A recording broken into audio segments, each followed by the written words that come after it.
Beneath the endless night sky, humanity looks upward. Stars glimmer like eternal beacons, scattered across a canvas of infinite emptiness. The silence of space, vast and unbroken, draws human imagination outward toward galaxies, toward futures that have yet to exist. It is a silence of invitation, a void that tempts with possibility. But below, beneath the calm shimmer of the ocean's surface, lies another darkness, one not infinite in distance, but infinite in weight. A frontier not empty, but suffocating. While space stretches outward, the sea presses inward, folding the body, breaking the will, reducing even steel to weakness. It is an abyss that begins only steps from shore, and yet it is more alien than the heavens above. Here, light dies within a few hundred meters, swallowed whole by water that becomes a crushing, liquid night. Pressure builds in silent increments, unseen but absolute, until every descent feels like trespass into a world that was never meant for breath. The ocean conceals mountains taller than Everest, canyons deeper than the Grand Canyon, and plains so vast they dwarf continents. Yet it hides them beneath a veil of darkness so complete they may as well exist on another planet. And still, we know so little. Humanity has walked on the moon, sent machines to Saturn and beyond, mapped the surfaces of worlds across the solar system. Yet more than 80% of Earth's ocean floor remains untouched, unseen, unknown. Our home planet hides its greatest secret beneath the shifting skin of water, and we live in ignorance above it. This is the paradox. Mankind longs for the stars, yet fears the sea. Perhaps it is because space, though vast, seems distant and indifferent, while the ocean is immediate, pressing against every coastline, whispering reminders of its hunger. Space can freeze, irradiate, or suffocate, but the sea drowns, crushes, and swallows. It is not only a void, but a predator. So which frontier is truly deadlier? The vacuum above, where breath is stolen in an instant, or the abyss below, where pressure mounts with every descent, where the weight of the entire world waits to erase intruders? Between the glittering silence of the stars and the black waters of the deep, humanity stands suspended, fragile, curious, and endlessly afraid of the dark. And the question remains, haunting and unresolved: which frontier do we truly fear more, the infinite emptiness of space, or the suffocating abyss beneath our feet? In the beginning, humanity looked upward and downward with equal fear. The night sky, scattered with fire, seemed to hold gods and omens. Yet the sea, restless and alive, inspired an older terror. Ancient sailors whispered of leviathans, krokens, and serpents that coiled beneath the waves. Cultures carved myths of sea dragons, half believing that monsters stirred where human eyes could not reach. Unlike the stars, which could be gazed upon from a distance, the ocean pressed itself against the shore close, immediate and waiting. It was a frontier within reach, yet one more terrifying than the unreachable heavens. This fear had a reason. The ocean does not simply resist intruders, it crushes them. The physics of hydrostatic pressure is both elegant and merciless. Every 10 meters of descent adds the weight of an entire atmosphere. At 100 meters, the pressure is already 10 times greater than the air at sea level, pressing against every inch of skin, every hollow cavity in the body. At 1,000 meters, lungs would collapse, bones would bow inward, and steel itself begins to groan under the invisible weight. The vacuum of space kills in silence and immediacy, but the ocean kills by degrees, a slow, tightening grip, an invisible fist that grows stronger with every step downward. Even in shallow waters, This force is felt. Divers must rise slowly, lest nitrogen dissolved under pressure bubble back through their blood, tearing vessels and starving organs of oxygen. At greater depths, oxygen itself becomes toxic, forcing the body into seizures. Carbon dioxide becomes narcotic, dulling thought into fatal confusion. Here, the ocean is not empty, but overfulled with weight, filled with molecules waiting to crush, suffocate, and poison in the early 20th century, before rockets carried men beyond the stratosphere.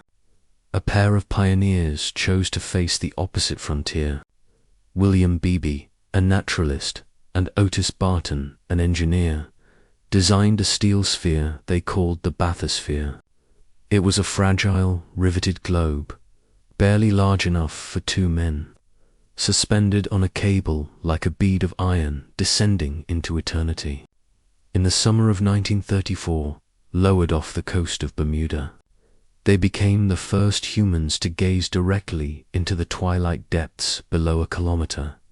Inside, they could hear the hull groaning, as though the ocean itself were testing the seams for weakness. Beyond the tiny window, only darkness stared back, broken by strange flashes of bioluminescence, brief, ghostly signals from creatures adapted to the abyss. Their instruments told them that around them was a pressure hundreds of times their own body weight, yet only a few centimeters of steel separated them from annihilation. Every meter downward was a gamble against the ocean's invisible hand. It was in that descent that Beebe realized something profound. He wrote of the abyss not as emptiness, but as a world of immense density, of closeness.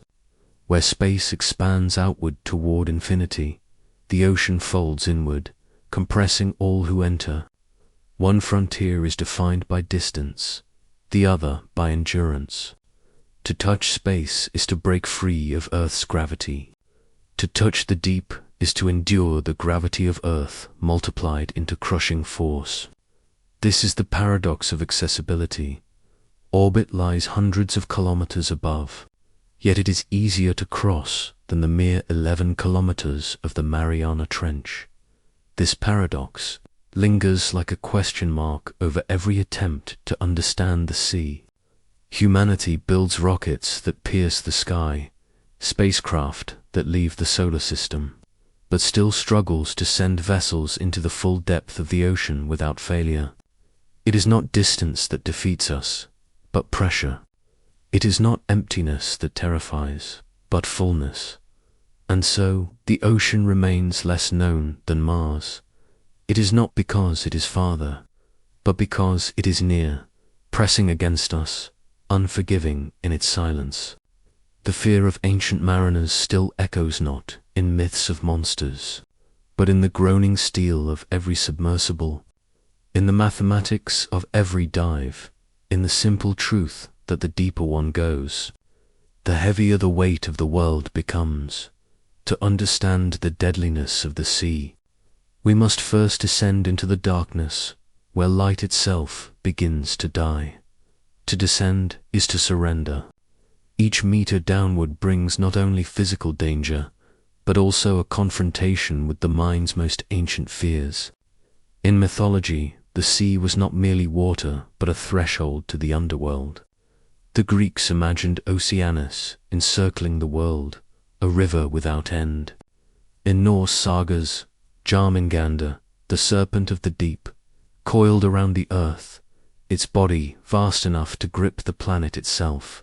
For sailors of Polynesia, who navigated the Pacific by stars, the ocean was both pathway and prison, alive with spirits.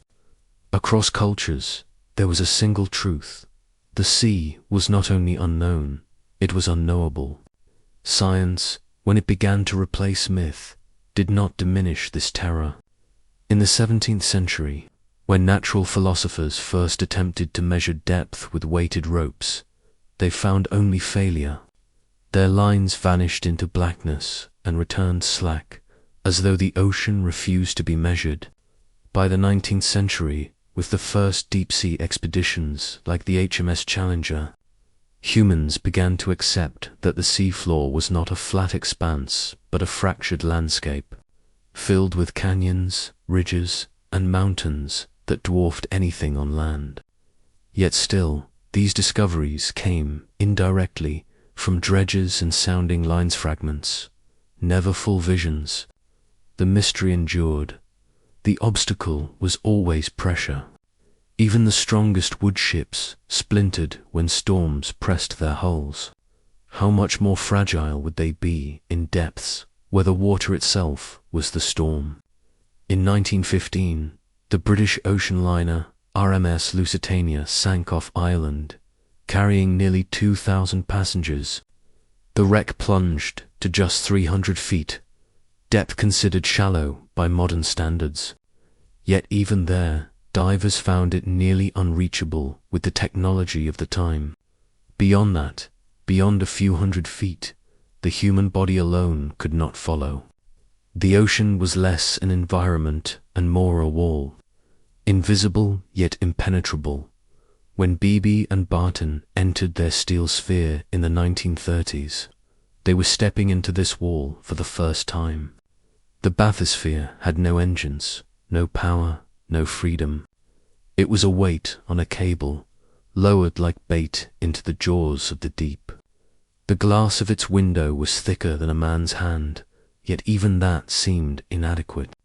Barton would later recall the sound of steel creaking, an unnerving chorus that whispered of sudden failure.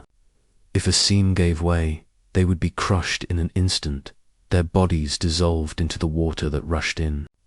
Every descent was a reminder of fragility, and yet, when Beebe peered through the porthole, he described a vision that no human before had ever seen directly. Strange shapes drifted past, jellyfish with lights like lanterns, fish with jaws too large for their heads, creatures that glowed as though the abyss itself had grown eyes. Beebe struggled to describe them, noting that some resembled living fireworks, others monsters from another world. What he saw was alien, but it was here, beneath Earth's own skin. This descent was more than science. It was a philosophical confrontation. For thousands of years, humanity's fear of the sea was expressed in monsters of imagination. But now the truth was revealed. The monsters were real, though stranger than anyone had imagined. Pressure had not only hidden them, it had shaped them. In a world where bone and flesh collapse, life has twisted itself into improbable forms. The ocean's invisible fist did not simply destroy it created, molding survivors into beings unlike anything on the surface. Here lies the paradox that still unsettles modern science. The ocean is both death and genesis. Pressure kills, yet it also sculpts new life. It forbids human descent, yet it allows ecosystems to bloom in silence. It is an enemy and an architect at once. In space, the vacuum is sterile. No creature is forged in emptiness. No adaptation allows survival where nothing exists. But in the sea, pressure is not emptiness, is substance, density, force. It is not the absence of life, but the reason for its strangeness.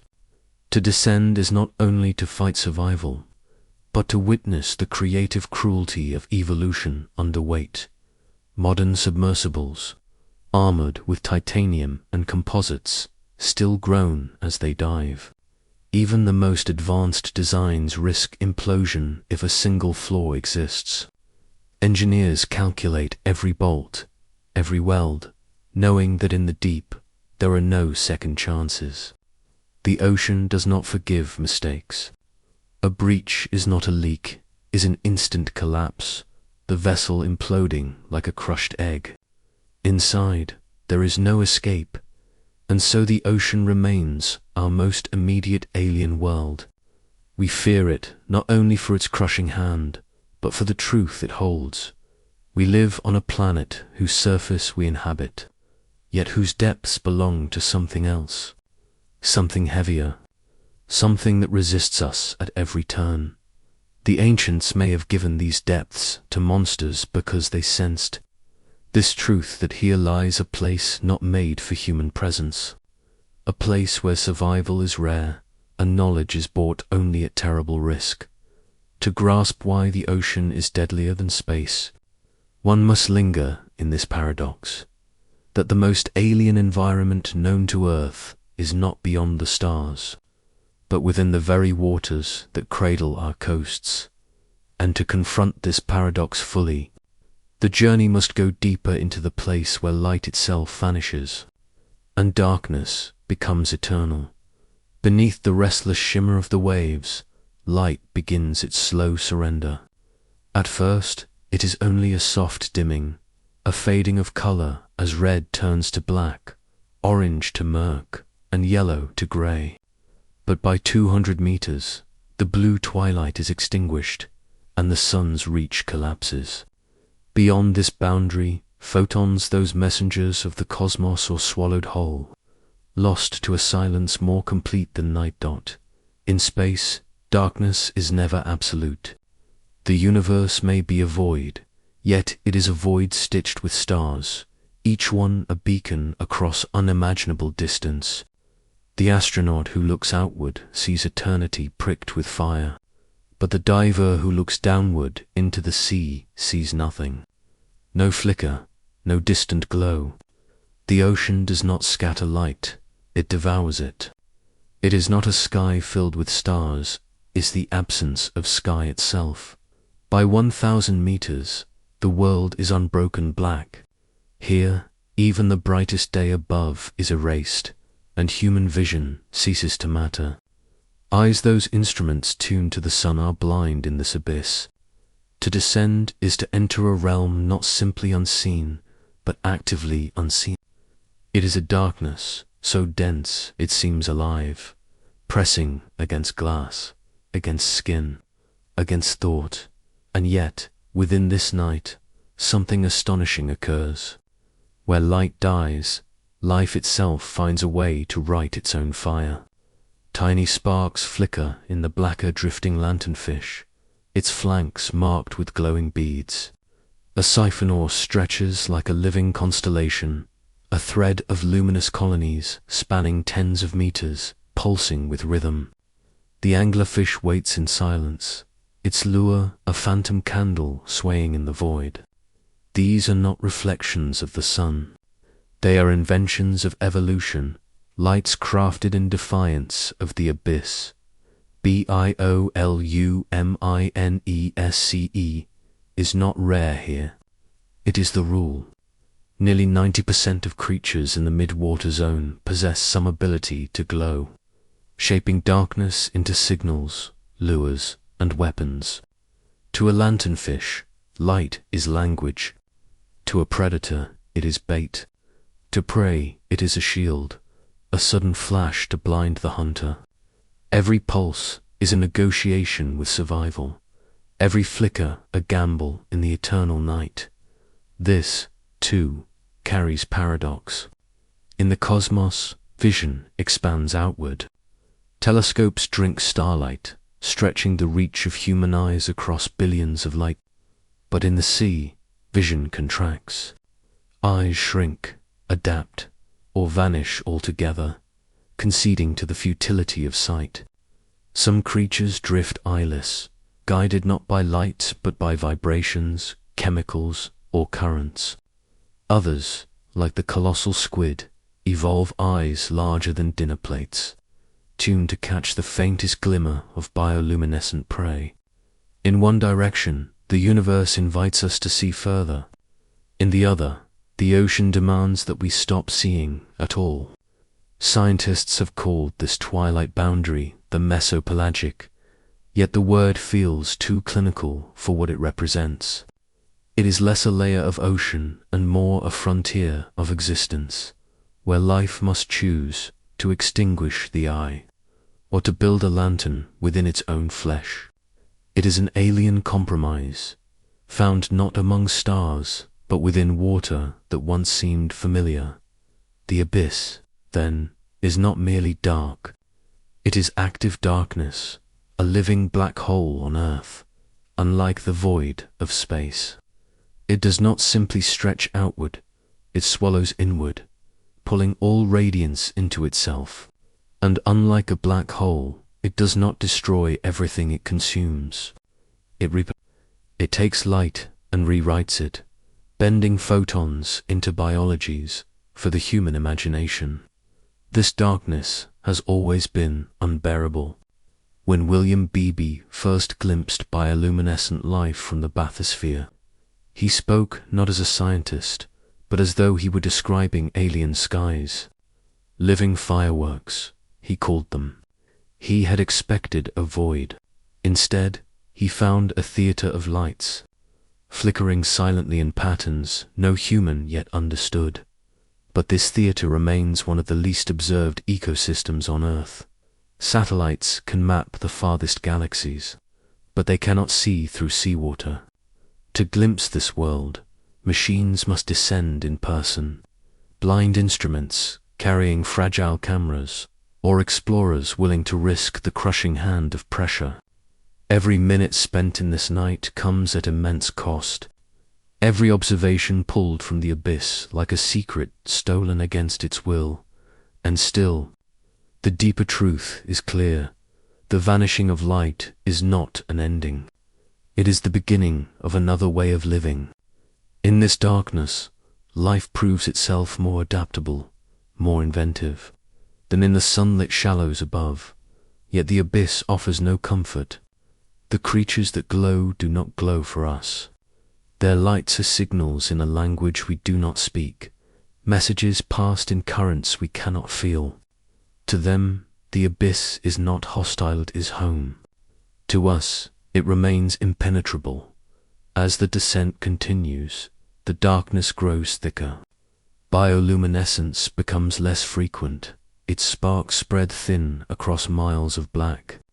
The last glimmers fade like dying stars until all is silence again.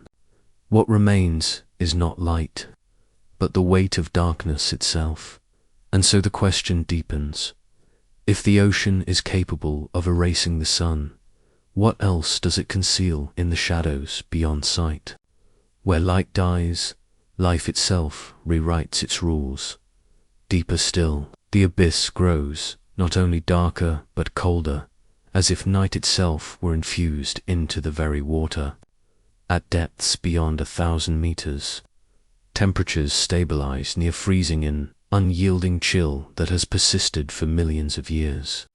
Unlike space, which is seared by starlight and cosmic rays, the ocean's eternal night is numb, hushed, and ancient.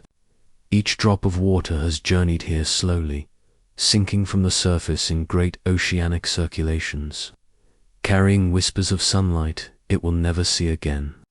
In this black, life is suspended on the edge of time, evolving in ways that defy the patterns above. Here, light does not merely vanish, it is inverted. Creatures harness it not for vision, but for deception. The hatchetfish wears silvery scales that shimmer faintly, reflecting the faint glimmers from above to make its body vanish into the black. Some squid use counter-illumination, glowing on their bellies with just enough brightness to erase their own silhouettes, becoming invisible against the faint twilight filtering from the surface. Light becomes camouflage, a mask against death. In this inverted world, the absence of photons becomes a canvas upon which survival itself is painted. The further the descent, the more alien these adaptations appear. Consider the gulper eel, its body thin and serpentine, but with a mouth so vast it seems built to swallow stars. In the absence of plentiful prey, it cannot afford selectivity. It must consume whatever drifts close, whether small or impossibly large, in order to persist. Then there are siphonophore scalonies of countless individuals, some glowing, some drifting, some stinging, yet together forming one organism that stretches longer than blue whales.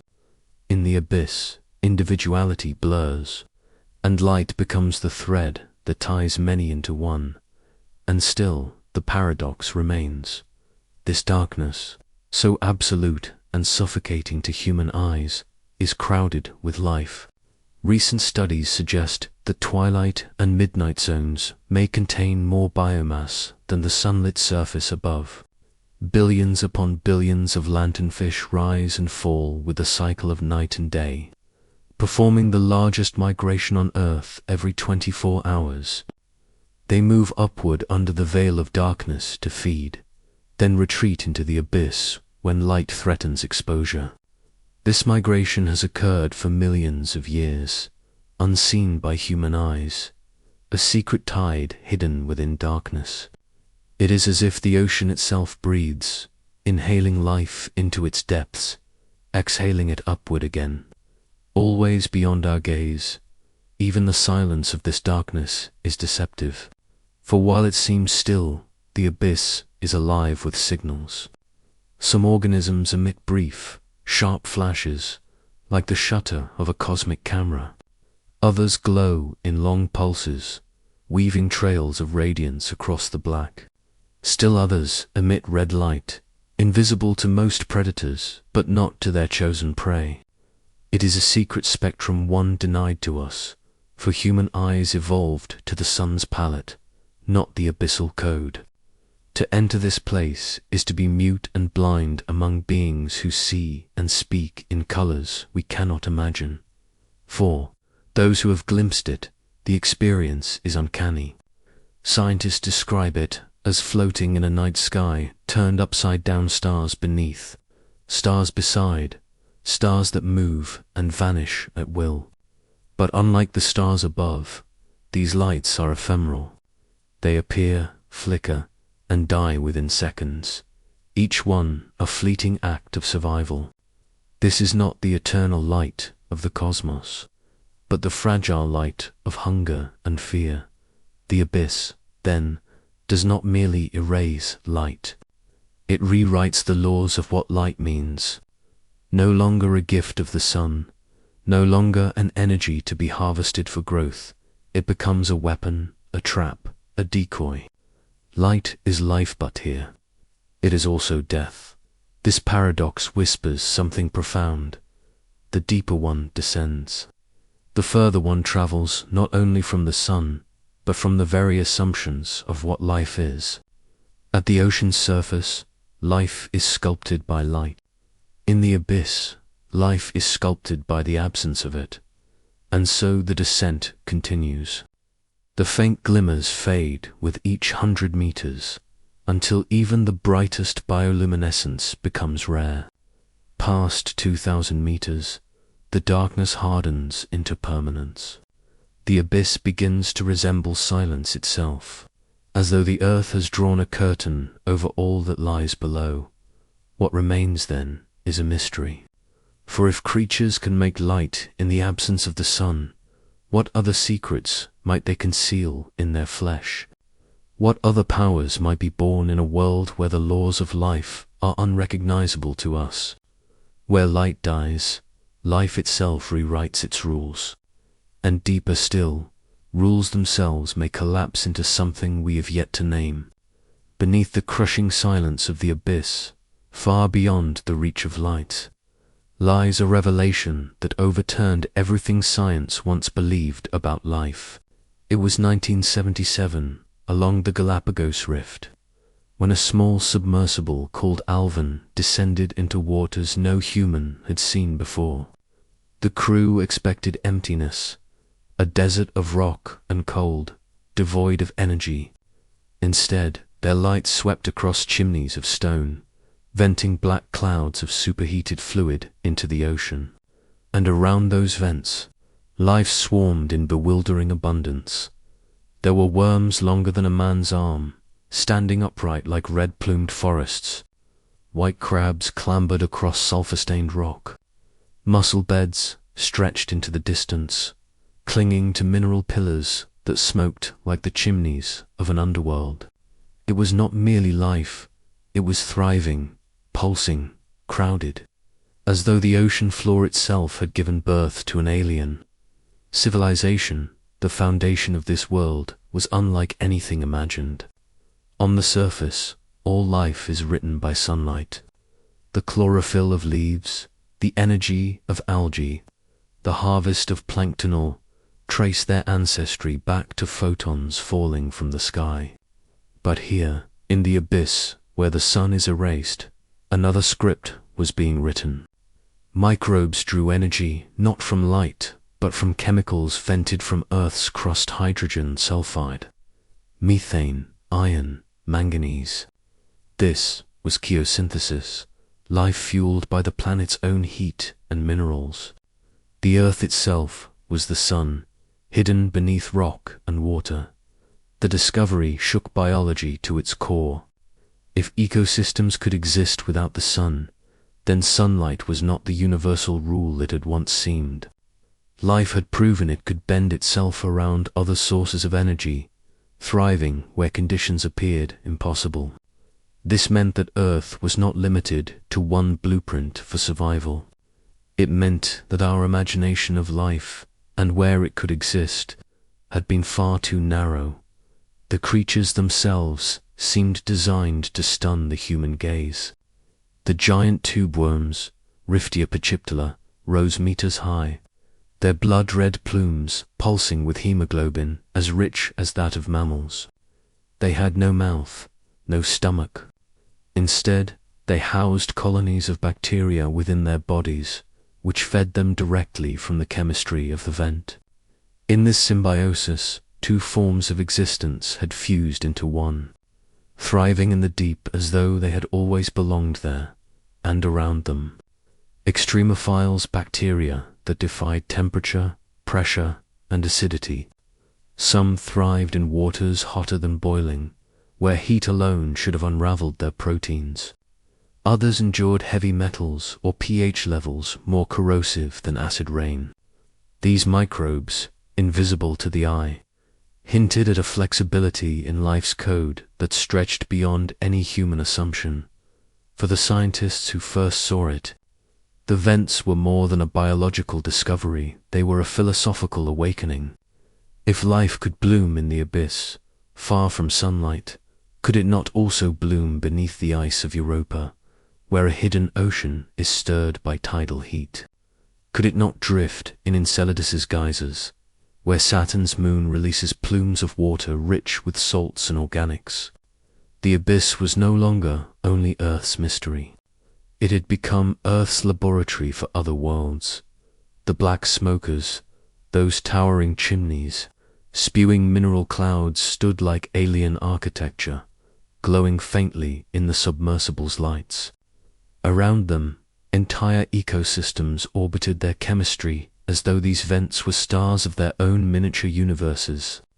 It was a reminder that life does not follow a single pathway. Instead, it invents, adapts, and redefines. And yet, this flourishing came with shadows. Where there is life, there is hunger. Where there is abundance, predators evolve. In the blackness beyond the glowing chimneys, creatures shaped by pressure and darkness waited.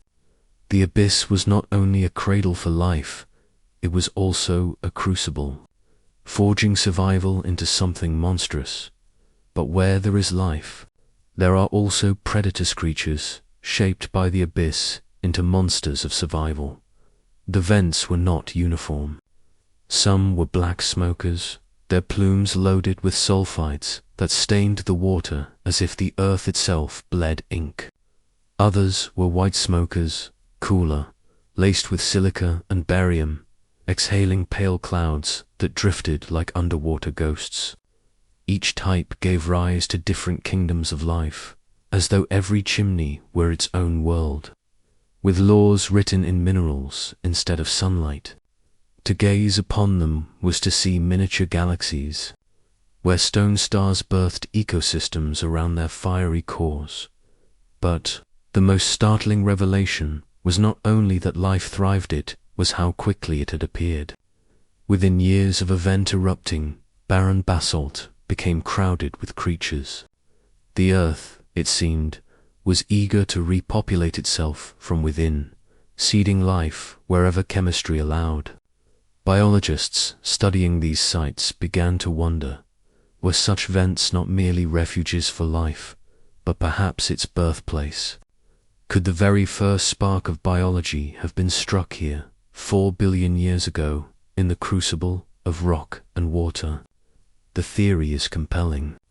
In these hidden cathedrals, hot fluids rich in hydrogen meet cold seawater, producing gradients in temperature, energy, and chemistry.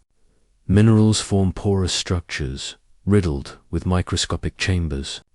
Within these chambers, molecules gather, react, and recombine.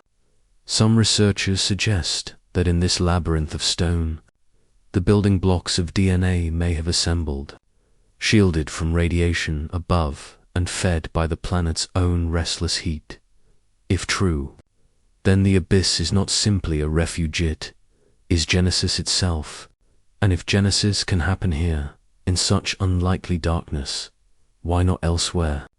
Europa, with its subsurface ocean warmed by Jupiter's tidal pull, may harbor vents like these. Enceladus, spraying salt water and organics into space, may be revealing its own hidden chimneys.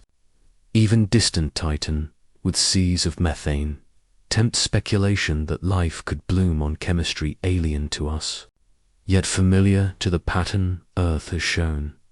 The vents remind us that Earth's deepest ocean is already an alien world, waiting beneath our feet. Its ecosystems bear no resemblance to the forests, deserts, or plains above. Its food chains begin not with light but with stone. Its creatures evolve not toward the familiar, but toward the unthinkable forms without mouths, microbes that thrive in acid, shrimp that navigate with heat-sensing organs rather than eyes. If we were to discover such beings beneath Europa's ice, we would call them extraterrestrial. Yet here they are already neighbors, and still the questions linger. If life can flourish without light, does it need Earth at all? Could biology be a cosmic inevitability, arising wherever energy and chemistry meet? Or are these events an exception, a rare confluence never to be repeated beyond this planet? The abyss answers only with silence, its vents exhaling their black clouds as they have for eons. Indifferent to whether we watch or not, in the shimmering haze around a chimney, tube worms sway gently, their red plumes lit by Alvin's lamps. Beyond the glow, darkness closes again, thick and unbroken. The boundary is clear. Within the vent field, life blooms like a fever. Beyond it, the ocean returns to deathly quiet. This sharp edge is both beautiful and cruel, a reminder that survival here is fragile, dependent on the slow, uncertain heartbeat of the Earth's crust. Should the vent close, should the chemistry change, the forest of worms would wither, the mussel beds collapse, and only black stone would remain. The image lingers, an alien Earth, alive in secret, alive without sunlight, and within it, a truth that unsettles the human mind, that we may not be unique, that Earth itself may not be singular. The ocean's abyss is a mirror, reflecting worlds we have not yet touched, whispering that life may wait elsewhere, just beyond our reach. And yet, in this same darkness, survival takes harsher forms. For every strange paradise beneath a vent, there are shadows hunters forged in pressure and night, whose very shapes challenge imagination. To continue downward is to enter not a garden, but a battlefield. Out of the gloom drifts the giant squid, a creature so elusive that for centuries it lingered more in legend than in science. Its body, longer than a bus, moves with a ghostly grace, arms coiling like smoke in water, lined with suckers studded with hooks. Its eyes larger than any in the animal kingdom are vast orbs, able to capture the faintest trace of light in a world where light itself is nearly extinguished. For sailors who once glimpsed its limbs breaking the surface, this being became the kraken, a myth of colossal terror pulling ships into oblivion. Today, with rare footage captured in the black depths, the truth feels no less haunting.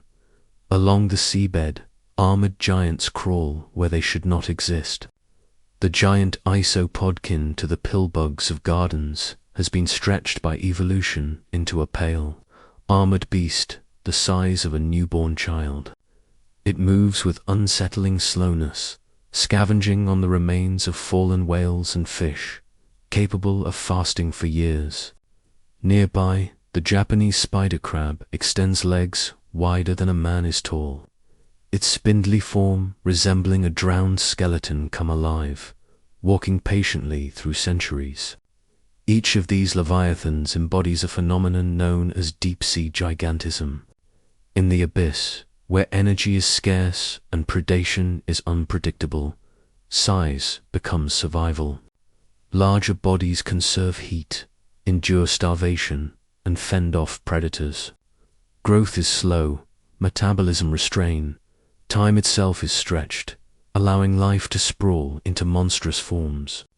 It is as though the abyss, starved of sunlight, repays its scarcity by gifting scale, producing creatures that seem older, heavier, more ancient than the world above. Yet not all monsters are vast. Some are twisted into smaller, more grotesque shapes, forged by hunger's relentless edge. The anglerfish lurks in perpetual night, its flesh slack and translucent, its jaw armed with needle teeth that curve inward like a cage. From its forehead dangles a lure, luminous bait of its own flesh, glowing with bacterial light. In this theater of darkness, deception replaces speed, and patience becomes predation. The gulper eel follows a different path, carrying a mouth so vast it could engulf prey as large as itself, a head stretched into a cavernous trap, its body thin as a ribbon trailing behind. These are creatures less like fish and more like hallucinations, nightmares given anatomy. The abyss has always blurred the boundary between myth and science.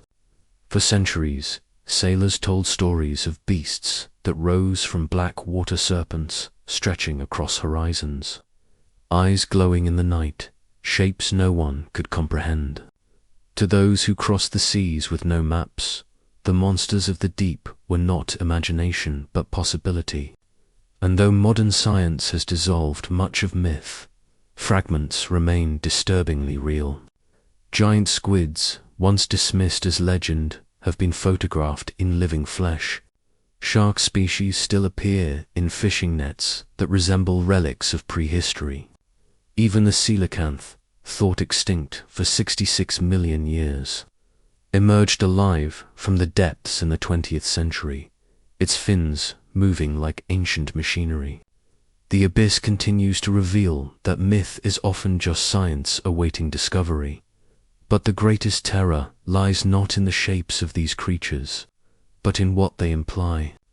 Evolution in the abyss is not random, it is deliberate, shaped by physics as much as by chance. Pressure crushes the weak, scarcity distorts the hungry, and darkness rewards only the deceptive. The forms we call monstrous are not accidents but necessities, survival encoded in flesh. To enter these depths is to glimpse a version of Earth where nature abandons grace and embraces brutality, where survival itself is sculpted into forms that unsettle the human imagination.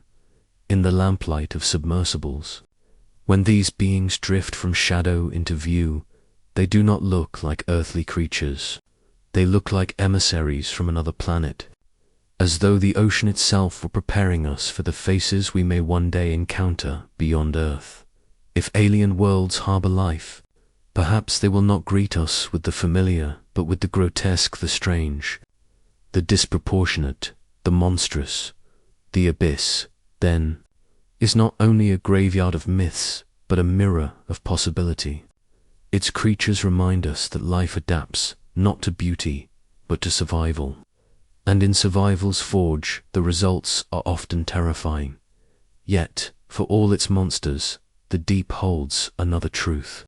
It is not only the birthplace of new worlds, but also the resting place of old ones. Beneath the black pressure lies a silent cemetery where the remains of our own history drift down to vanish. The abyss does not forget, it keeps our bones, our ships, our past. Beyond the monstrous forms already revealed, the abyss harbors adaptations even stranger than size or luminescence. Some deep-sea fish have evolved transparent bodies, a vanishing act that turns them almost invisible in the faint bioluminescent glow of the midwater. Others bear eyes so specialized they can detect the faintest red light, a color invisible to most other creatures, granting them a secret vision advantage in the eternal night. These adaptations are not merely survival tools. They are experiments of evolution written in the language of extremity. Pressure shapes life as surely as hunger. At depths of 5,000 meters, where every square centimeter is weighed down by half a ton of water, flesh and skeleton must adapt or perish. Many deep-sea creatures abandon rigid bones altogether. Squid and jellyfish drift with gelatinous bodies, their internal pressure equilibrated with the surrounding water. The monstrous forms of the abyss are not only grotesques, they are ingenious, solving the physical challenge of existing under conditions that would crush most life to pulp. Reproduction itself becomes a strategy forged by necessity. Anglerfish males, far smaller than their luminous mates, fuse permanently to the female's body, becoming little more than appendages devoted to fertilization. It is a union dictated by scarcity. In the endless black, encounters are rare, and life cannot risk waiting. Evolution here is brutal, pragmatic, and stranger theater where only certainty survives. The giants of the deep also reveal another paradox. Many display astonishing longevity. The Greenland shark, for instance, drifts in icy abyssal waters at a sluggish pace, its metabolism so slow that it may live for centuries or more. Growth is measured in millimeters per year, life extended across centuries where food is unpredictable, predators scarce, and time itself seems to stretch in watery blackness. In the abyss, slowness is an adaptation. Endurance is a weapon. Even scavengers play a role in this ecosystem of extremity.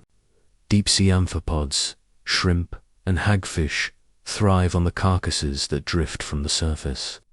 The bodies of whales, fish, and squid falling like grim offerings to the deep. Here, death is repurposed, made part of the system itself.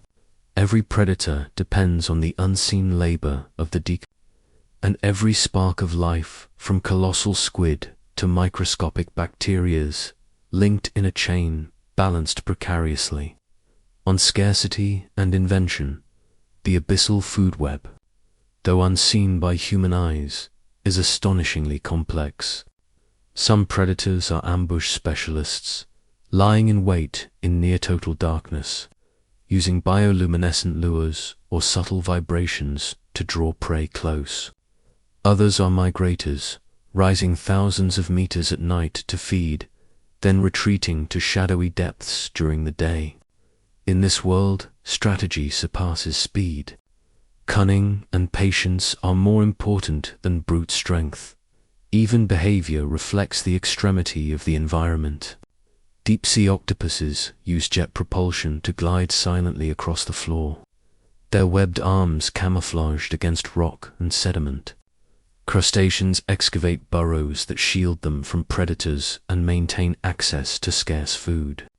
Bioluminescence serves multiple functions: communication, mating, predation, and defense, revealing that in the black abyss, light itself becomes a tool of survival, a weapon as vital as jaws or claws. The abyssal monsters are thus paradoxes, magnificent yet grotesque, patient yet voracious, slow yet eternal. They are testimony to the fact that evolution does not aim for beauty or familiarity, aims for endurance. And in its forge, forms emerge that challenge our imagination. Yet the deep is not only home to life and monsters. It is also the silent vault of history, keeping the remains of our ships, our explorers, and our mistakes. The abyss is both forge and graver, reminder that survival here is an achievement, and that death, too, finds its place in this alien world.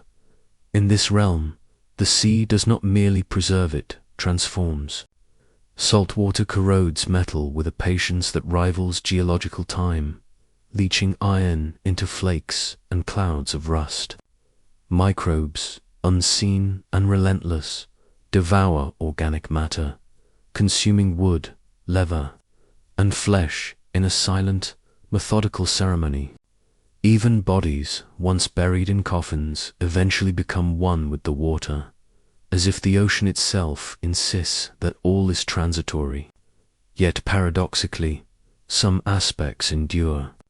Artifacts of ceramics, glass, and porcelain may remain, ghostly markers of lives once lived, hinting at the civilizations that dared to traverse the surface.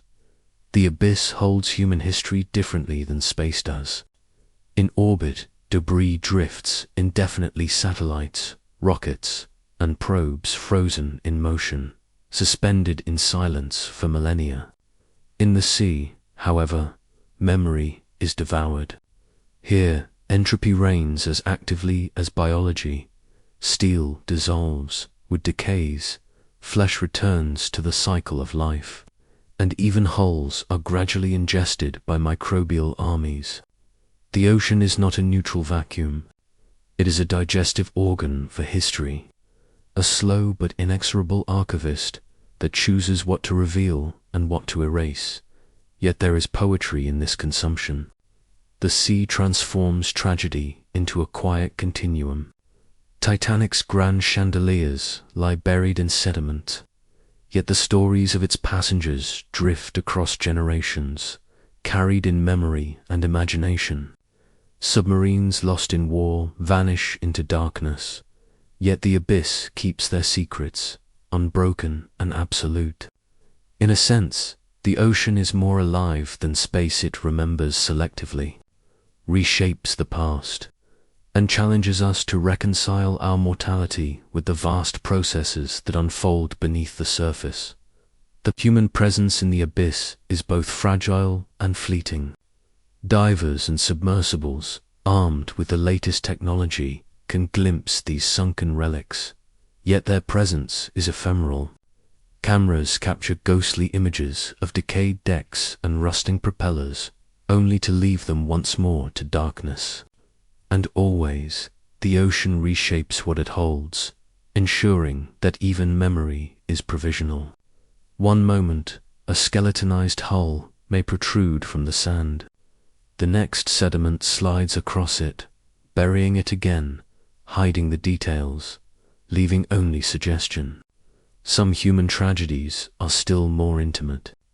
Bodies lost at sea during storms or naval battles become part of the ecosystem, feeding deep-sea scavengers, microbes, and bacteria. In a dark and haunting sense, the ocean holds more human bodies than all of space could ever contain.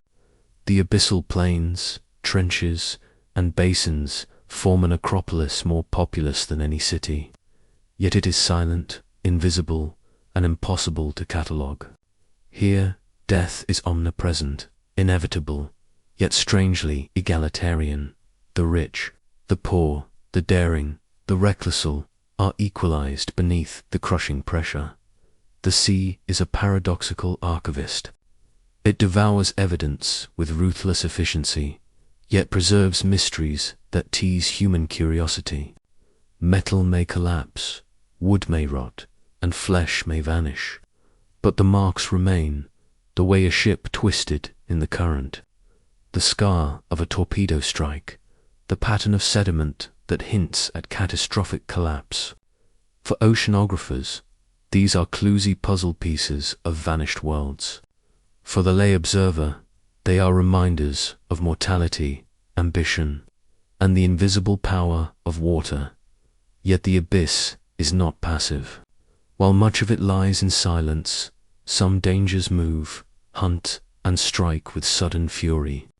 Strong currents, sudden landslides, and predatory creatures remind all who enter that the sea is alive in ways space is not.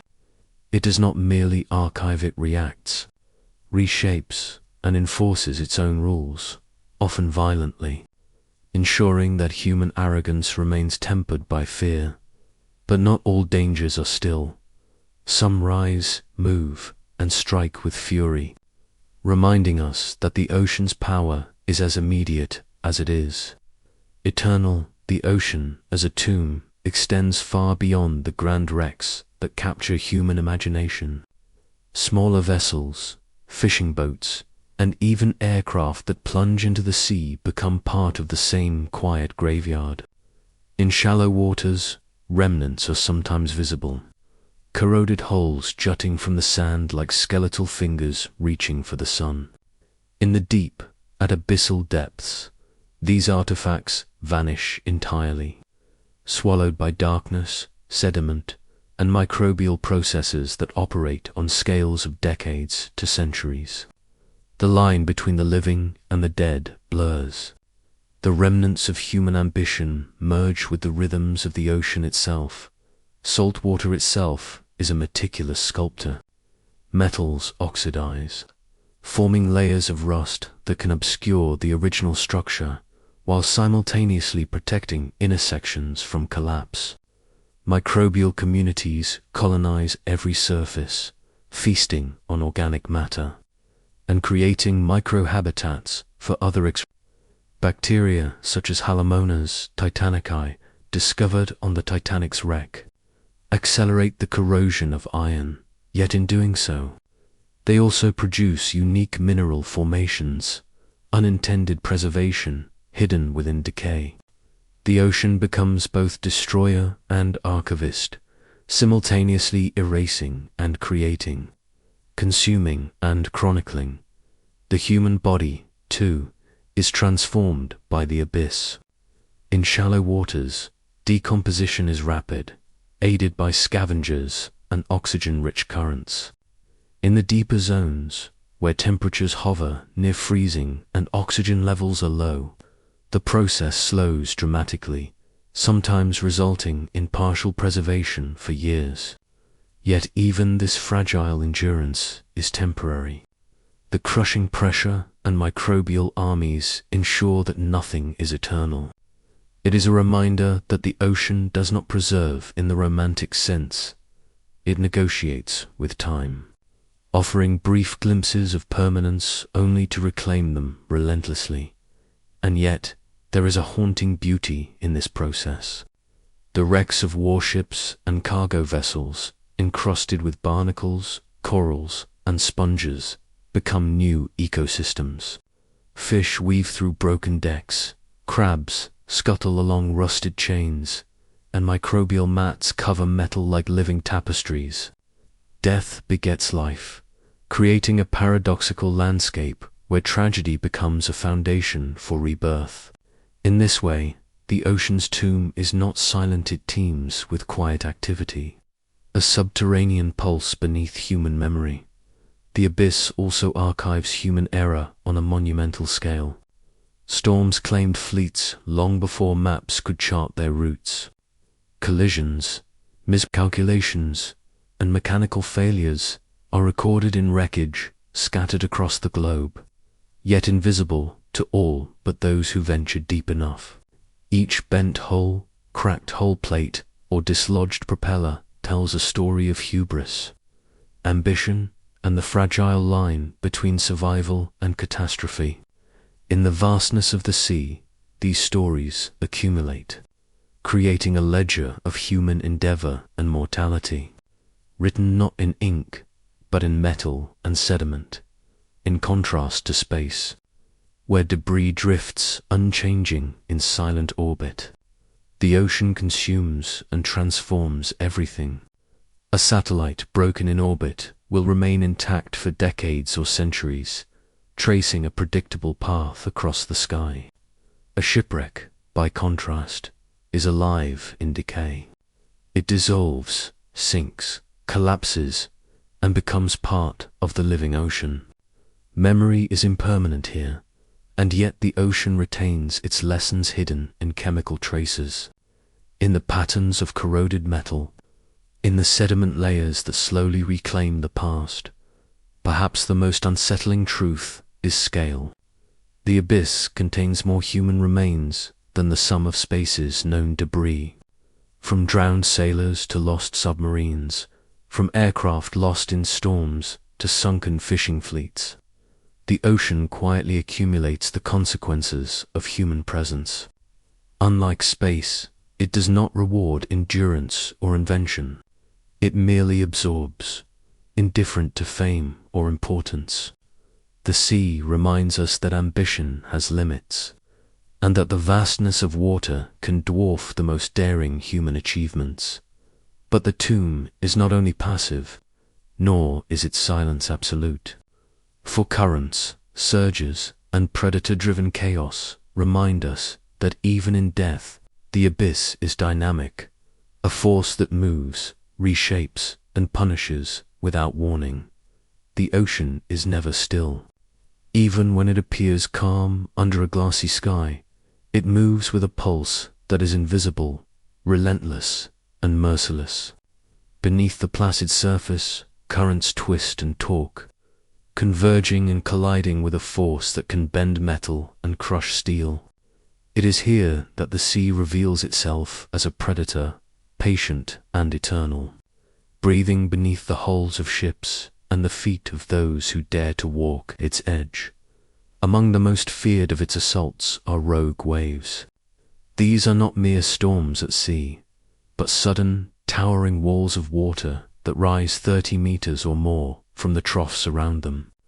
To a ship caught unprepared, a rogue wave is less a natural phenomenon than a conscious adversary, striking without warning, lifting vessels into the air before smashing them down into the churning abyss. Mariners tell of moments where the horizon vanishes behind a vertical wall of water, a monstrous, moving shadow that seems alive, intent on testing the limits of human ingenuity. Even more vast, yet no less sudden, are tsunamis, triggered by earthquakes, submarine landslides, or volcanic eruptions. These waves travel faster than a jetliner, racing across entire oceans with silent menace. From thousands of kilometers away, a tsunami may appear as nothing more than a gentle tide. Yet in minutes it transforms coastlines into scenes of annihilation. Historical records and modern observations alike tell of entire towns swept into the sea, leaving only fractured foundations and memories clinging to the edges of destruction. Storm surges add their own chaos, driven by the combined fury of wind and tide. Hurricanes and cyclones push vast volumes of water inland, inundating cities and reshaping landscapes with indiscriminate force. Whirlpools, another of the ocean's secret weapons, spin like living maelstroms, drawing vessels and debris into rotating tombs. Here, water behaves not as a medium for life, but as a sentient predator, indifferent to human presence, yet aware of its power to destroy. In contrast, space hazards, cosmic radiation, solar flares strike rarely and predictably, at least in the scales of human perception. The ocean, however, is relentless. Its dangers are constant, often imperceptible, always present. While satellites drift in slow-motion perils, the sea moves like a stalking beast, unpredictable in its approach, relentless in its pursuit. There is no pause, no moment of relief, only the endless breathing of water, ebbing and surging with rhythms older than civilization. The human mind is ill-equipped for this constancy. In space, the absence of immediate threat allows preparation. In the ocean, the persistent, subtle menace is psychological as much as physical. Sailors report a creeping vertigo, a sense that the sea is aware, watching, patient, and eternal. Submersible crews recount the oppressive awareness of currents that seem to carry both weight and intent, and the way that isolation in the black water magnifies every sound and shadow. Fear here is not instant but cumulative, like pressure building silently behind a dam that might burst without warning. Even the simplest navigating a small craft becomes an engagement with a force that is both visible and invisible. Deep ocean currents, like the Gulf Stream or Antarctic circumpolar current, transport heat, salt, and life across hemispheres, yet also threaten to sweep the unwary into inescapable paths.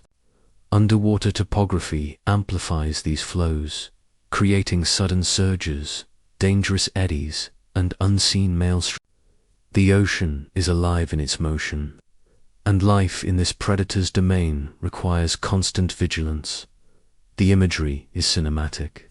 A lone ship riding the swell as waves tower above, water glinting like liquid steel under a storm-laden sky, whirlpools spinning like clockwork, pulling debris into spiraling oblivion, tsunami waves racing inland, walls of moving ocean faster than memory itself can record.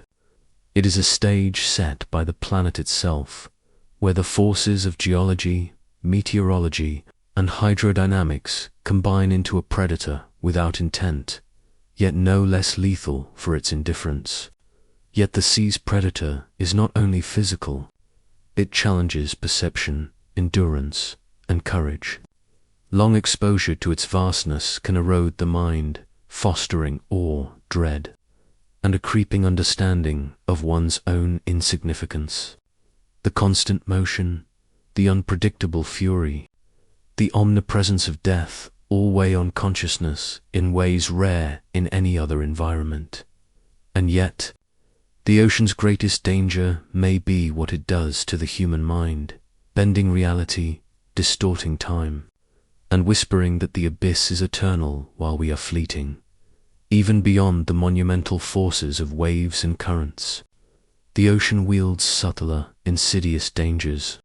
Internal tides, hidden beneath the surface, ripple silently through the water column, capable of displacing enormous volumes of water without outward signs. These flows can destabilize ships and submarines alike, lifting and tilting vessels in ways that seem almost conscious in their precision. The sea, in these movements, is a predator of patience, acting slowly but with devastating effect, reminding any observer that danger is often invisible until it has already struck. Temperature gradients. 2. Carve hidden threats. Thermoclines, sharp boundaries between layers of warm and cold water, can trap currents and generate violent vertical motion. A submarine navigating the depths may suddenly find itself plunged into turbulent waters, buffeted from above and below as if caught in the jaws of a silent leviathan. For smaller craft, these invisible walls of motion can capsize boats, shred nets, and disorient navigators who rely on the predictability of the surface. The ocean here is both hunter and trap, weaving complexity into the very medium of life. Whirlpools and maelstroms are the apex of this kinetic predation. The Moskenstrumen off Norway, one of the most powerful tidal whirlpools on Earth, spins with ferocious intensity, capable of swallowing small vessels in a vortex of boiling water. These are not random phenomena. They are the product of converging currents, tidal forces, and underwater topography, yet to those caught in their center, they seem alive, deliberate, and malevolent. Across the world's oceans, from the Bay of Fundy to the Strait of Messina, similar phenomena remind mariners that even in the absence of storms, the sea can strike with lethal precision. The emotional impact of these forces cannot be overstated. For centuries, Sailors described the ocean as a conscious predator, a living entity that could taste fear. Modern science confirms that the sea's power is impersonal, yet the psychological effect is real. Constant vigilance becomes exhausting, and even experienced crews can feel the oppressive weight of invisible motion, as if the ocean itself were testing endurance. This tension, sustained over days and weeks, creates a unique form of danger, one that is cognitive as well as physical. Storms compound these threats. Hurricanes and typhoons, fueled by heat and moisture, unleash walls of water and wind that can dwarf even the largest ships. Waves collide with one another, creating rogue peaks and troughs that challenge the imagination. Lightning forks across the sky, striking without pattern, while water rises and falls in terrifying rhythm. To face such storms is to confront the raw, unfiltered energy of the planet itself, predator whose strength is unmeasured and unpredictable. And yet, for all its fury, the ocean does not act with intent. Unlike a predator that hunts for sustenance, it moves according to laws of physics, gravity, and planetary energy. Its walls of water, maelstroms, and rogue waves are consequences of its dynamics, not malice. Yet from the perspective of humans, who are fragile intruders in this realm, the effect is the same. The sea commands respect, fear, and awe. It teaches that survival is a negotiation, never guaranteed, always precarious. The sea's constant motion is a predator that cannot be bargained with. Currents carry ships off course, tides reveal and conceal reefs, and the depths hold forces that even the most advanced technology cannot fully anticipate. Unlike the cosmos, where dangers are distant, predictable, and often avoidable, the ocean's threats are immediate, intimate, and omnipresent. It is an environment where every decision matters, and where the margin between life and death is measured in seconds and meters. And yet, beyond its physical assaults, the ocean exerts a subtler tyranny, the relentless erosion of certainty, the quiet reshaping of human perception, and a reminder that we are fleeting intruders in a world older, stronger, and more patient than we can comprehend. The hull of a submersible is not merely a barrier, it is a living participant in the psychological experience.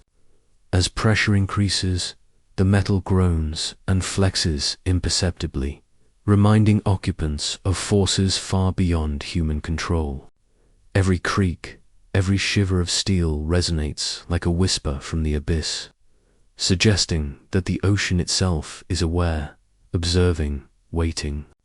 The mind struggles to reconcile this constant, subtle threat with the mundane tasks of operating instruments, maintaining life support, and navigating the unseen world outside.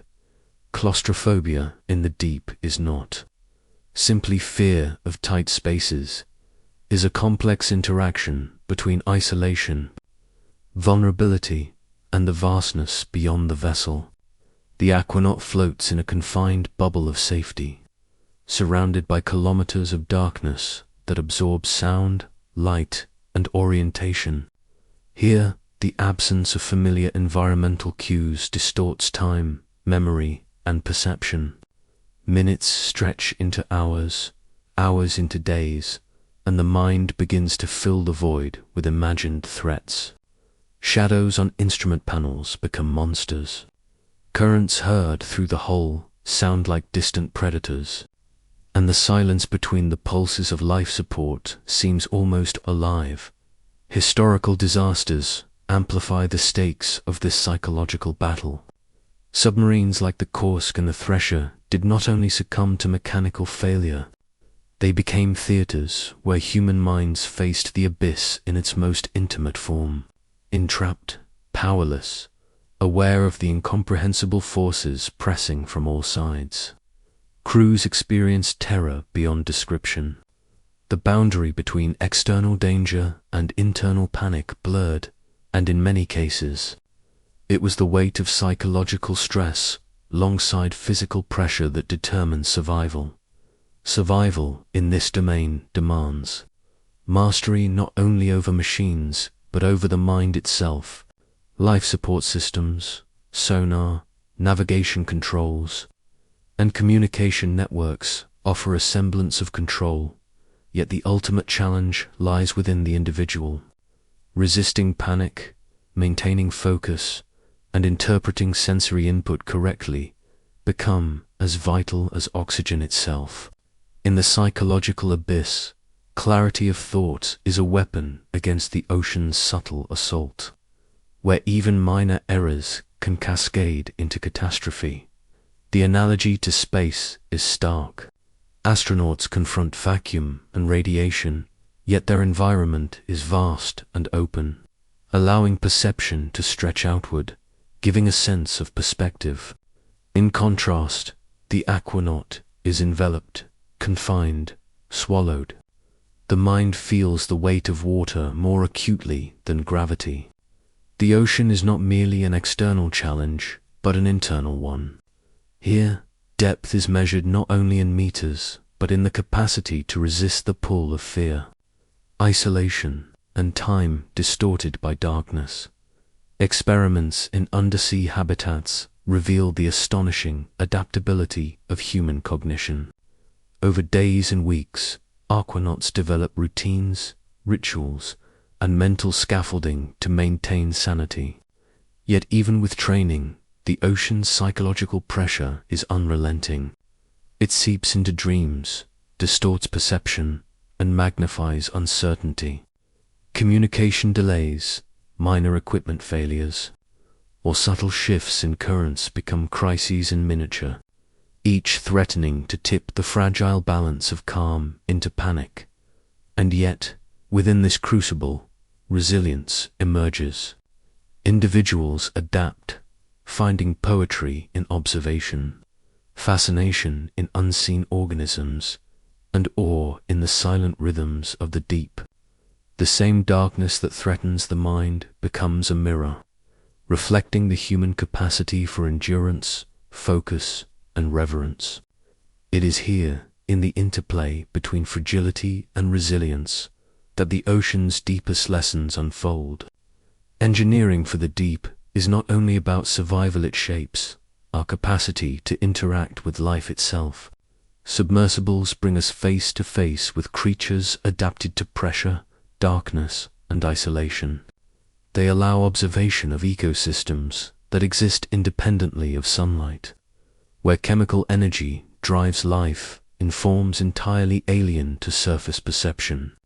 Each dive is a dialogue with the planet's most hidden processes, a negotiation in which the machine translates human curiosity into measurable interaction with a world otherwise inaccessible. Yet these achievements carry a philosophical weight. Each technological advance is also an acknowledgement of human limitation. For every titanium hull or syntactic foam cylinder, there is an understanding that the ocean is still vastly larger, more complex, and more powerful than any machine we can build. Our tools extend reach but not dominion, allowing us to witness the abyss without taming it. In the silent darkness, the ocean retains its agency, shaping, testing, and revealing the limits of our ingenuity. But the ocean is not just an enemy to conquer. It is the force that shapes our planet's very future, sculpting coastlines, regulating climate, and driving the cycles of life that sustain all we call familiar.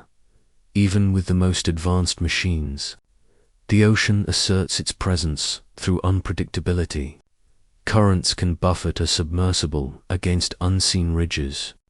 Hydrothermal vents can release superheated plumes that warp instruments, and the shifting chemistry of deep waters can corrode metal in ways that escape the laboratory. Every mission becomes a negotiation between design and environment, a dialogue in which the vessel is both shield and translator. The ocean speaks in pressure, in temperature gradients, in the movement of unseen masses. Humans listen through sensors, gauges, and intuition, interpreting a language older than our species. The materials themselves are a testament to ingenuity. Titanium, chosen for its combination of strength and elasticity, resists compression without shattering. Syntactic foams, tiny hollow spheres embedded in resin, absorbed force like a living organism absorbing shock. Even adhesives and paints are selected for their ability to endure chemical and thermal extremes, preserving integrity where failure would be fatal. Each component is a compromise between strength, flexibility, and the relentless laws of physics. A ballet of engineering choreographed to withstand forces that would annihilate the unprepared. Life support systems are equally critical. Oxygen must be supplied in precise ratios, carbon dioxide scrubbed, temperature stabilized, and humidity controlled. Redundancy becomes the lifeline of the human occupant. Backup systems operate silently in the background, ready to compensate for failures. In these machines, human biology is extended by engineering, a fragile organism rendered capable of surviving conditions it was never evolved to endure. The interface between human and machine is intimate. Every dial, every screen, every sensor is a lifeline, an extension of awareness that keeps the mind anchored against the creeping terror of isolation. Navigation through the abyss is another challenge of engineering. In total darkness, without GPS or radio, the submersible relies on sonar, laser rangefinders, and inertial guidance systems. Even minor miscalculations can result in collision with a cliff face, an overhang, or a submerged trench wall.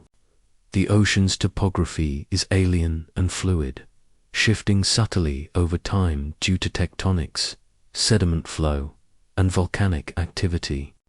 Each descent is therefore not just a journey through space, but a journey through an unknowable, dynamic landscape, where maps are guides rather than guarantees. Yet perhaps the most extraordinary aspect of this engineering is the partnership it creates between human courage and technological elegance. In James Cameron's Challenger deep dive, the vessel was more than a machine.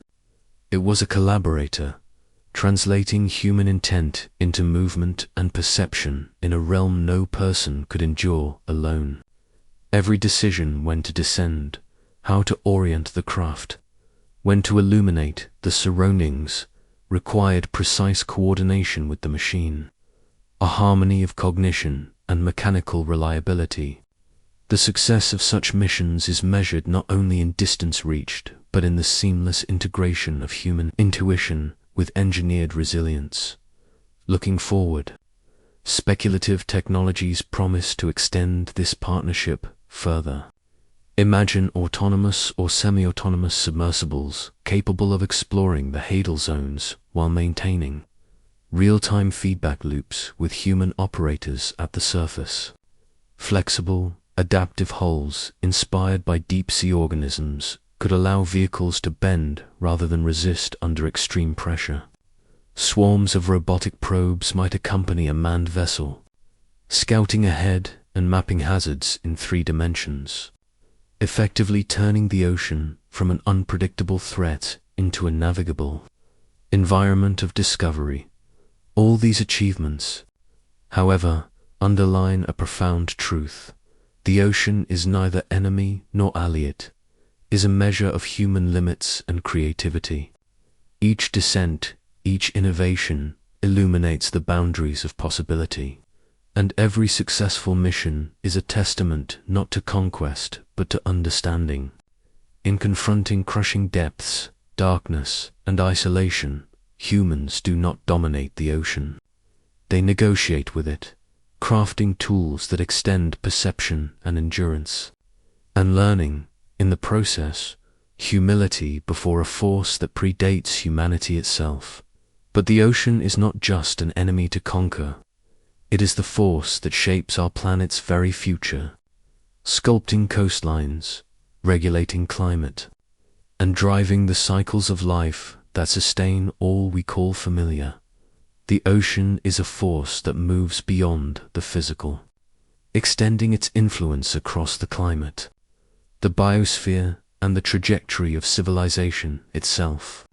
It absorbs the sun's relentless energy, distributing heat through currents that span thousands of kilometers, regulating temperatures, and sculpting weather patterns.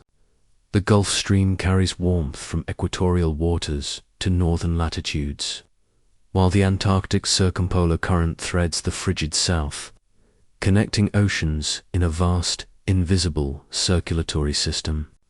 Every ripple, every deep water upwelling, is a subtle negotiation between the planet's geology, its atmosphere, and life itself. Yet this regulation is precarious. The ocean acts as a repository for carbon, sequestering billions of tons from the atmosphere, mitigating the pace of climate change. But as temperatures rise and ice sheets melt, this delicate balance teeters. Rising seas encroach upon coastal cities, transforming human landscapes into fragile islands. The waters that once carried ships of discovery now threaten to swallow metropolises. In this sense, the ocean is both caretaker and arbiter, sustaining life, yet indifferent to the fates of those who depend upon it.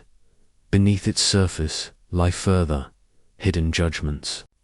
Methane hydrates, frozen lattice of gas trapped in sediments along continental shelves, represent vast reservoirs of potential energy.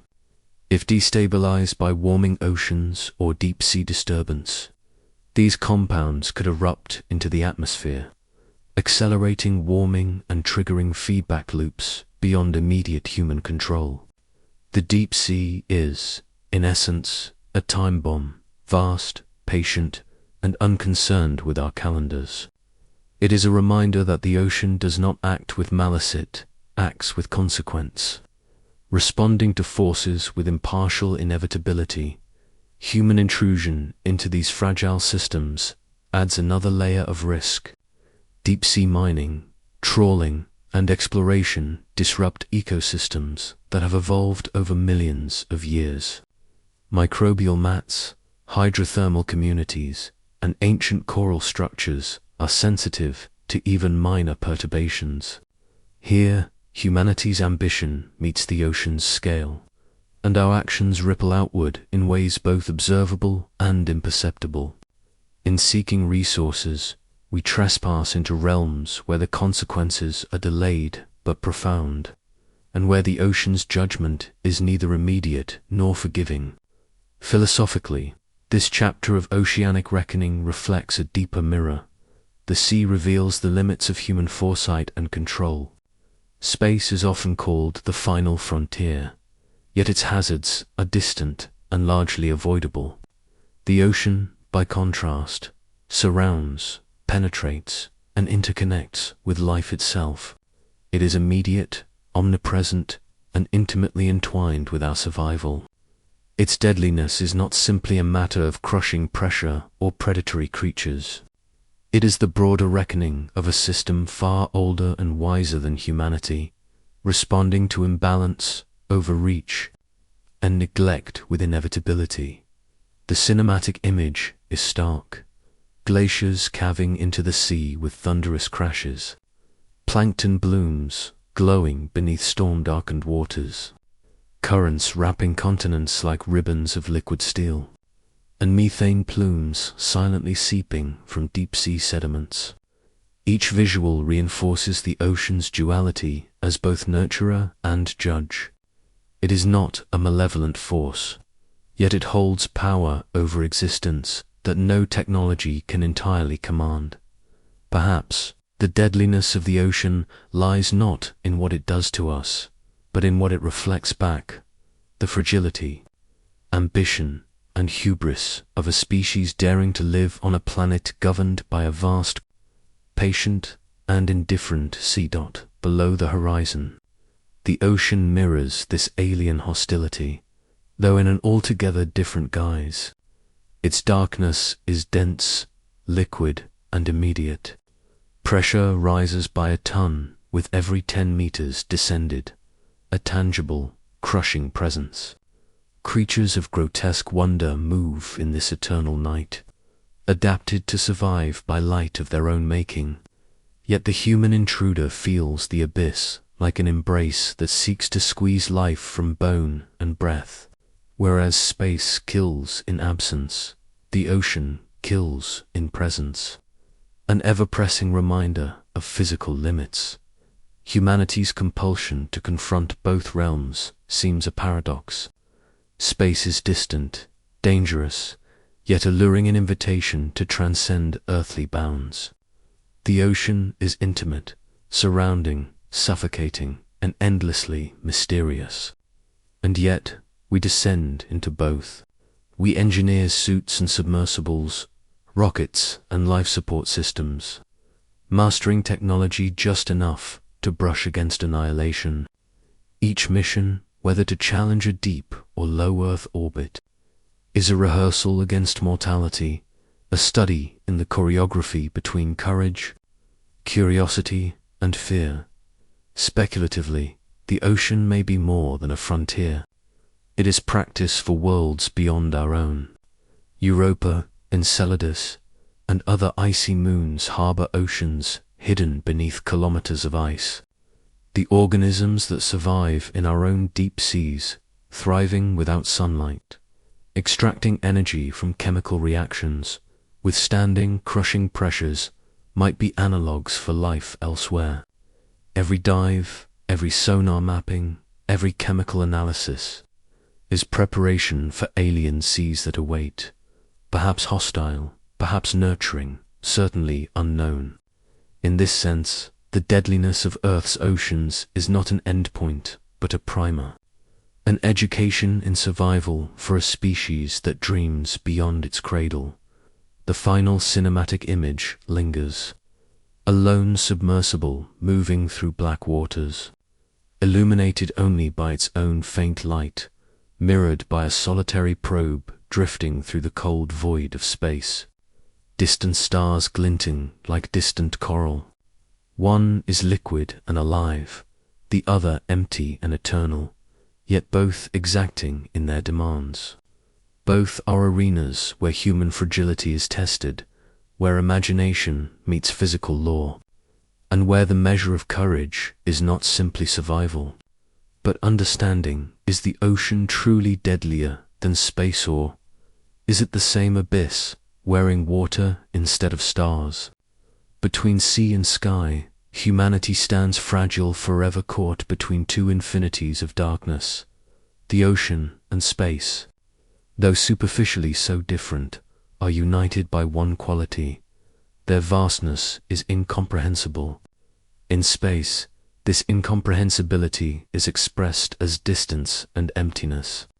Galaxies drift apart in silence, separated by light years of nothingness. Radiation streams unimpeded, bearing witness to a universe older than our sun, older than life on Earth itself. A single photon emitted from a distant quasar might take billions of years to reach a telescope, carrying with it a story of formation, collapse, and death. There is no sound, no warmth, no pressure, only the relentless passage of time, indifferent to the observer. Humanity approaches such emptiness with telescopes and probes, extending senses into realms no body could survive, learning to translate radiation and gravitational waves into understanding, yet always conscious of fragility. The ocean, by contrast, confronts with immediacy. Its incomprehensibility is measured not in years, but in pressure, darkness, and depth. The Mariana Trench plummets nearly 11 kilometers below the surface. Each meter of descent an increase in weight that human bone and metal would fail to endure without careful preparation. Even the most advanced submersibles, from the Trieste to James Cameron's deep-sea Challenger, are finite in their protection. One miscalculation, one structural imperfection, and the ocean would reclaim them without ceremony.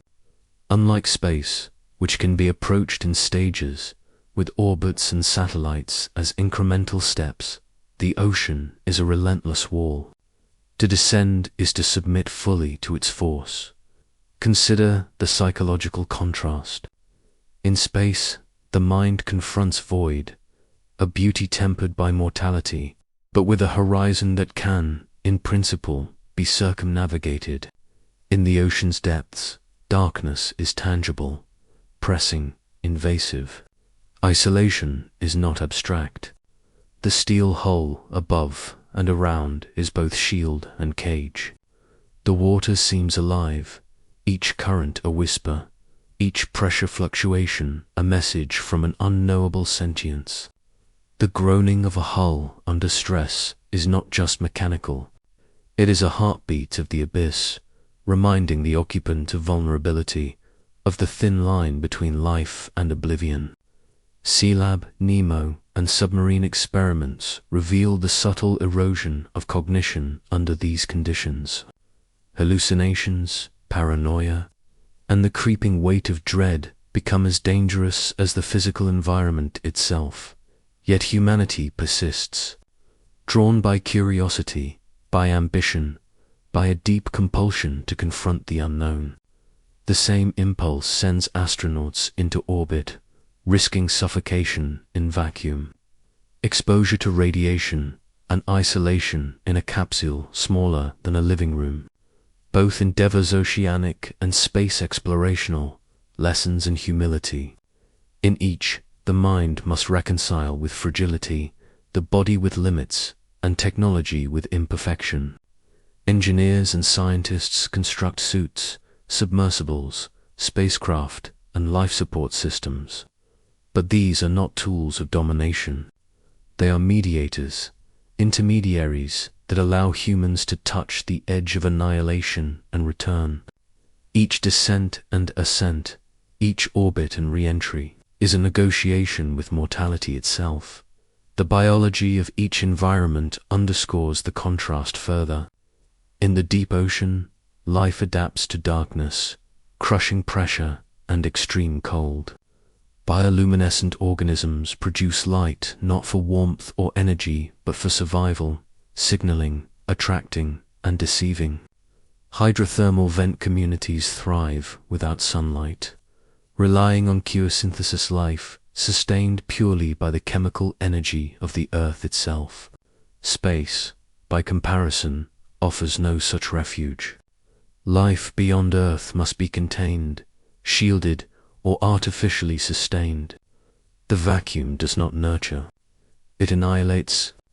The ocean nurtures in extremity, yet it kills indiscriminately. A paradox of abundance and danger. Historical perspective deepens the reflection. Sailors' tales of the Kraken, of leviathans dragging ships to their doom, were exaggerations, perhaps, but rooted in encounters with giant squid and other enormous denizens. Submarine disasters, from the Thresher to the Kursk, remind us that even with modern engineering, the ocean exacts a toll when preparation or circumstance fails. In space, disasters such as the Challenger and Columbia shuttle accidents highlight the fragility of human enterprise. Yet the frequency of oceanic deaths exceeds space fatalities by orders of magnitude. The abyss is constant, persistent, and intimately close. It is a crucible in which human hubris is tested continuously, rather than episodically. Speculation illuminates another dimension. The ocean as a rehearsal for alien worlds. Europa, Enceladus, Titan, icy moons of our solar system harbor oceans beneath kilometers of ice. In these alien seas, pressure, darkness, and chemical energy may combine to sustain life in ways echoing Earth's own abyss. Exploring our deep ocean is training, not merely in endurance or engineering, but in ecological understanding, in interpreting signals of life under extreme conditions. Each tube worm, each microbial mat, Each chemosynthetic community becomes a teacher, demonstrating strategies of survival that may apply far beyond Earth. The abyss teaches adaptability, patience, and the necessity of humility before systems older and larger than human understanding. The engineering lessons themselves are profound. Deep-sea submersibles are more than vehicles. They are instruments of perception, translating force, pressure, and chemical gradients into human understandable data. James Cameron's Deep-Sea Challenger, a feat of precision and resilience, exemplifies this symbiosis. A human consciousness extended into an environment that would otherwise be fatal. Life support systems, titanium hulls, syntactic foams. Navigation by sonar and lasersol are part of a dialogue with the ocean. A conversation conducted through physics, material science, and ingenuity. In space, technology mediates similar dialogues with vacuum, radiation, and microgravity.